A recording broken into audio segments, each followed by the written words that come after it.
What's up? Welcome back to the channel, Detroit Poker. In this video, we're going to be going over 5 hands from 5 different poker sessions for the week of April 17 until April 23. But before we do, if you like this type of content, don't forget to subscribe and click the bell so you don't miss anything. So that being said, let's jump into hand number 1. So in this hand, we're in middle position. We have $300 and we get dealt Ace-King of Hearts. By the time the action reaches me, there's one limper into the pot and decide to raise it up to $11. We end up getting 3 callers at 11, and we are second in line, going 4 ways to the flop, and we see a flop of Ace 4 Queen with 2 diamonds and 1 heart, and the action checks to me, and I decide to place a continuation bet for $25, and all 3 players call. So we're still 4 ways off to the turn. And the turn comes a 9. So I remember thinking kind of like, do I bet? Do I check? Like this could easily have made somebody 2 pairs or whatever, but I think our hand is still strong enough to place another bet here and still get value from wars. So that's what we do. Decide to place a bet for $100, and this time the only player that calls me is the hijack, the player on my immediate left. Action junkie and definitely capable of doing some things that most 1-2 players aren't. So that being said, this player probably has another 300 behind if I remember correctly. So off to the river we go, heads up, and the river comes a 6 of clubs. And at this point in the hand, I don't really think there's any value to be had betting, because if I bet this time, I think it'll be just kind of too thin. I think this is probably a 2-street value hand, and it'd be very difficult to get value from anything that we're beating at this point in the hand. So decide to check and potentially call. This player is probably one of the only people capable of river bluffing at this table, but at the same time, we got to be pretty face up to this guy. So anyways, we check, and this player goes into the tank a little bit, hesitating, deliberating, doing the chip dance. It looks like he's about to stack up 200, and then he just thinks better of it, and finally he says, I check. And he just concedes, basically, and I table my hand, and it's good. Hijack mucks. So let's get into the next hand. In this hand, we are in middle position, $375 stack, and we get dealt black pocket kings. The button straddles on at $5, and the big blind limps in, and he's playing approximately $125 maybe. And we decide to raise it up to $20. And the big blind is the only caller, so we're going to go heads up to the flop. Flop comes Jack 10 3, couple of clubs. The big blind checks the action over to us. We decide to place a continuation bet for $25, and the big blind calls really fast. So that being said, we're going to go off to the turn, heads up, and the turn comes a 4 of hearts. The big blind checks it over to us once again.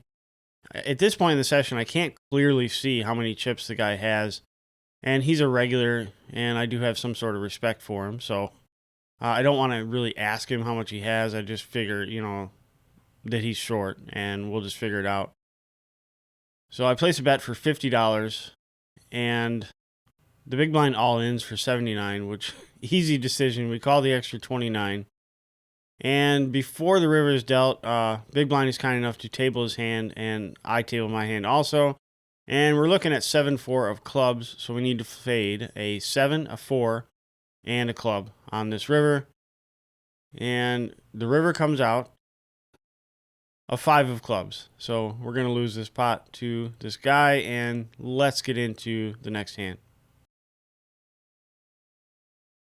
In this hand, we're in middle position. We have $460, and we get dealt 9-8 of spades.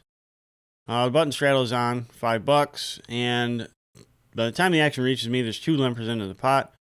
Decide to overlimp, which is something I've been experimenting with, and there's 1 more limper by the time the action reaches the button. The button is a pretty nitty player, and this is verified by a showdown where I paid him off last week. Definitely in the nit category. So that being said, he raises it up to $30, and this guy covers us. Got a pretty deep stack. And the action folds to me, decide to make the call, 9-8 of spades, and speculate. And everyone else folds. So we go heads up to the flop. Flop 8-9-8, rainbow. So we flop the joint, decide to start out with a check and check the action over to the button. And the button places a continuation bet for $35, and the action's back on me. And I remember thinking this guy either has air or he has an overpair. So I make the call for 35, and we go off to the turn, heads up. And the turn comes a 7 of diamonds, so it puts 2 diamonds on board and also brings in the most obvious straight draw, which would be Jack 10. So we decide to check the action over to the button again, and this time he checks back, which is kind of odd that he would decide to check back. I would expect all overpairs to continue betting. So I'm not really sure where I'm at now in this hand. He could have a hand like ace king, ace queen, something like that he just c-bet the flop and he gave up. But it just doesn't really align with the image of this guy. I don't think that he would really bet in a multi-way pot with nothing. So that being said, we're going to go off to the river, heads up, and the river comes another 8. So we make quad boat status, and definitely going to be placing a bet here, just target anything this guy might actually have. Eventually I just settle on 75 just to try to ensure a call. And our opponent snap one chip calls us, so I think we could have gotten a little more. We table the hand, and the button tables his hand as well. He's a little frustrated, and he announces that he lost the minimum. So he tables pocket queens. So he did indeed probably lose the minimum here, and we won the minimum. Let's get into the next hand. All right, in this hand, we're on the button. We have $700, and we get dealt 8-5 of diamonds. There's one limper into the pot. Really loose action player. He's playing probably about 220, maybe 225. And this guy in the hijack, he's pretty loose. He's probably playing maybe 325 or so. He decides to raise it up to $12 over the limper. This guy's basically like playing his rush. Like, he won a couple of hands, and he's just basically playing every hand now, and I think that's what's going on. He didn't say that, but I think that's how a lot of players look at it. Like, if they win, they'll keep playing hands until they lose a hand, and then they'll tighten up. So the cutoff makes a call at $12, and the action gets to me. I decide to make a really loose call here with 8-5 of diamonds, and early position limper calls as well. This guy's playing, I don't know, approximately $225 to start the hand. So we go off to the flop 4 ways, and the flop comes Jack 8-5 rainbow. Early position player leads for $15 here, and he's got about $200 behind. Pre-flop raiser calls the 15, and the cutoff folds, and now the action's on us. I think a raise is in order here with bottom 2. So that's what we do. We raise it up to $60, and oddly enough, the early position guy that led decides to make the fold, and only the pre-flop raiser makes the call. So heads up to the turn we go. The turn comes out a king. Hijack checks it over to me. Decide to place another value bet here. Size it at $100, and the hijack does make the call. And we go heads up to the river, and the river comes out just about the worst card that you could ever imagine, a jack. The hijack checks the action over to us, and I'm happy to just check and go to showdown, try to win this pot, maybe, somehow. Oddly enough, after a couple of seconds of hesitation, the hijack says, you got it. You're good. I think my exact words were, I don't know, man. I don't know if I got it. And I turned my hand over and showed him the hand. And sure enough, he mucks. So let's get into the next hand. All right, in this hand, we're on the button. We have $650, and we get dealt king-queen offsuit. The under the gun straddle is on, $5, and middle position limps in. Playing approximately 240, 250, somewhere in that neighborhood. And we do have a little bit of history with this guy. Probably a week prior to this, he bitched me out pretty bad for like something that I didn't do anything wrong. He was just kind of being a poor sport. So he really let me have it about a week ago. That's the history that we have. Decide to raise it up, $20, and small blind makes a call, 20. Just an average stack size, $200-300, and this guy in middle position calls as well. So we're going off to the flop 3 ways. And the flop comes king 7-4 with a couple of diamonds. And we do have the king of diamonds for what it's worth. The action pretty quickly checks over to me and decide to place a continuation bet for $35. The small blind folds, gets out of the way, and this gentleman in middle position does make the call at 35. So we're going to go off to the turn. Heads up. And the turn comes in offsuit 5. And once again, middle position checks the action over to me, and I decide to bet again. And I remember looking down the table and seeing, just estimating how many chips this guy has. And it looks to me like he's got about 200, not standard stacks, in this dude's, chip stack or whatever. So I decided to place a bet for 90, and it's back on middle position, and he is hesitating, and he's kind of like doing the chip dance. And finally he just says, "It must be your lucky day.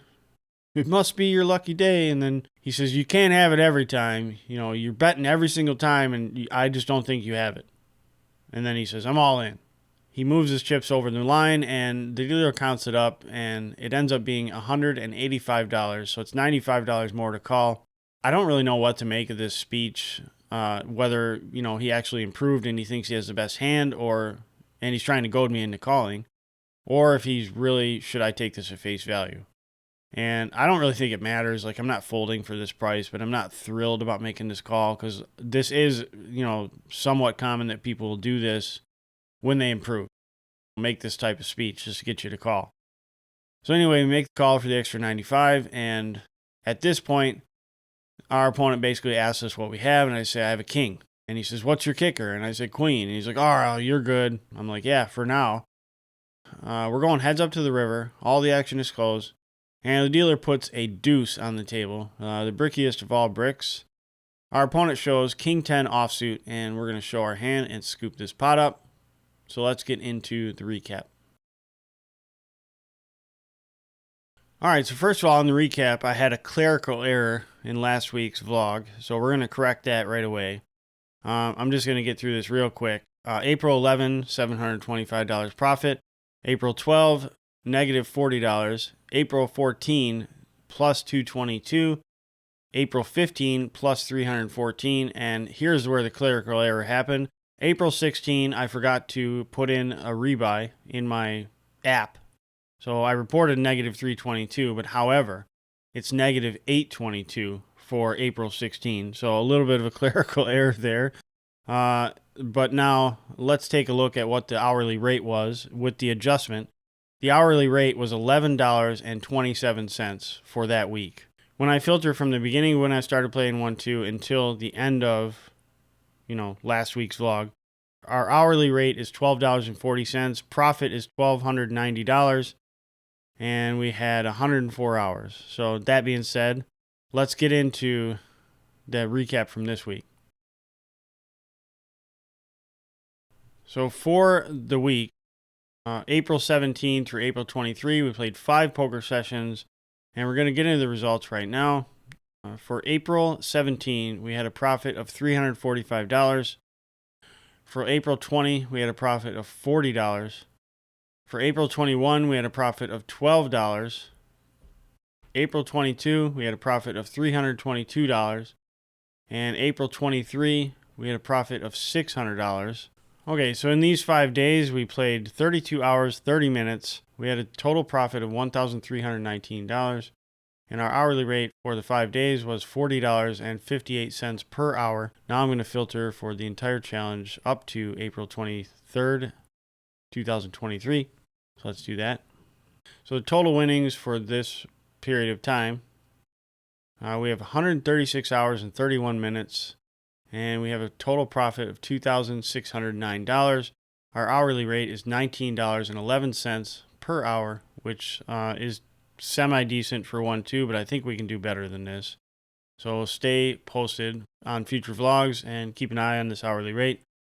So that being said, I'd love to hear from you in the comments. If you have anything to say about any of the hands we played this week, by all means, don't forget to subscribe and click the alert bell. If you're interested in coaching, go to the website, DetroitPoker.net. There's also merchandise over there if you want to support the channel.